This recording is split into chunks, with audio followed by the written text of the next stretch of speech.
Hello, hi, मैं doctor Rishika Mutha, child eye care and squint clinic Indore से। आज हम डिस्कस करने वाले हैं about squint with ptosis. Squint, as you all know, is the deviation of eyes, मतलब कि हमारी आंखों में तिरछापन या भेंगापन, मतलब आंख अंदर या बाहर की तरफ दिखना।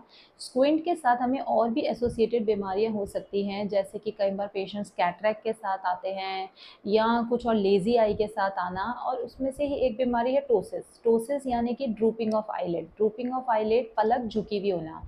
जनरली इस कंप्लेंट के साथ बच्चे या बड़े आते हैं कि हमारी एक आंख छोटी दिखती है।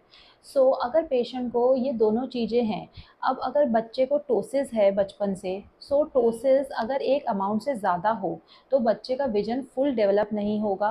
उस विजन फुल डेवलप ना होने के कारण बच्चा लेज़ी आई यानी कि एम्ब्लायोपिया में जा सकता है, जिसके लिए हमें टाइमली मैनेजमेंट देना पड़ता है, यानी कि उसकी अर्ली, हमें कई बार ग्लासेस का नंबर आ सकता है बच्चे को।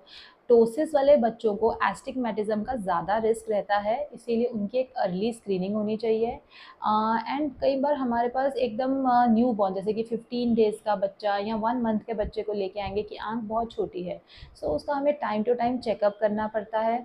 एंड देन उसके साथ फिर हमें कई बार पैचिंग यानी कि विजन थेरेपी के फॉर्म में देना पड़ता है, ताकि जो उसकी टोसिस, छोटी आई जो है, उसमें विजन कम ना हो जाए।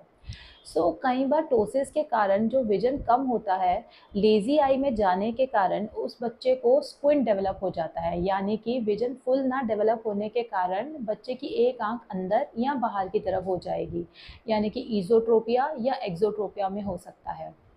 अगर बच्चे की आंख अंदर या बाहर की तरफ जा रही है, तो ये इंडिकेट करता है कि बच्चे का टोसिस उसकी विजन डेवलपमेंट को अफेक्ट कर रहा है। कई बार फिर हमें इसमें अर्ली मैनेजमेंट भी करना पड़ता है। टोसिस सिर्फ सर्जरी से ही ठीक होता है, बट टोसिस की प्रॉपर जो परमानेंट सर्जरी होती है वो 6 इयर्स के अराउंड की जाती है।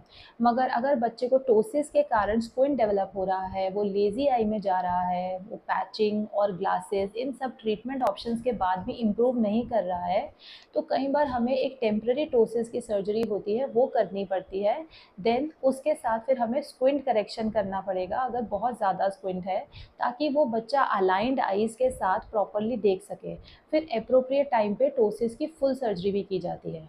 एंड अगर यही हमारे पास कोई एडल्ट पेशेंट आए विद टोसिस एंड स्क्विंट, तो हम जनरली पहले सिक्वेंशियल सर्जरी, मतलब हम पहले एक सर्जरी प्लान करेंगे स्क्विंट की, एंड देन हम टोसिस प्लान करेंगे। क्योंकि ऐसा देखा गया है कि कई बार स्क्विंट सर्जरी के बाद माइनर से जो लिड है हमारी, उसमें वेरिएशंस आ जाते हैं, मतलब पलक की जो हाइट है खुलने बंद होने में, उसमें अंतर आ सकता है। इसलिए पहले स्क्विंट सर्जरी करनी चाहिए और फिर टोसिस। मगर अभी रिसेंटली देखा जाए तो कई जगह पे स्क्विंट और टोसिस साथ में भी किया जाता है। अगर टोसिस विद स्क्विंट के कई बार और भी रीजंस रहते हैं, जैसे कि थर्ड नर्व पाल्सी, यानी कि तीसरे नंबर की नस दबी होना। वो पेशेंट आपके पास कई बार पलक बिल्कुल झुकी होगी, आंख बाहर की तरफ होगी और नीचे की तरफ। अगर टोसिस के साथ स्क्विंट है तो हमें थर्ड नर्व पाल्सी, थायराइड के पेशेंट्स, मायस्थीनिया और भी बहुत सारी चीज़ें रूल आउट करनी रहती हैं अगर एडल्ट पेशेंट्स हमारे पास आ रहे हैं। एंड देन हमें उसका अप्रोप्रिएट मैनेजमेंट करना चाहिए।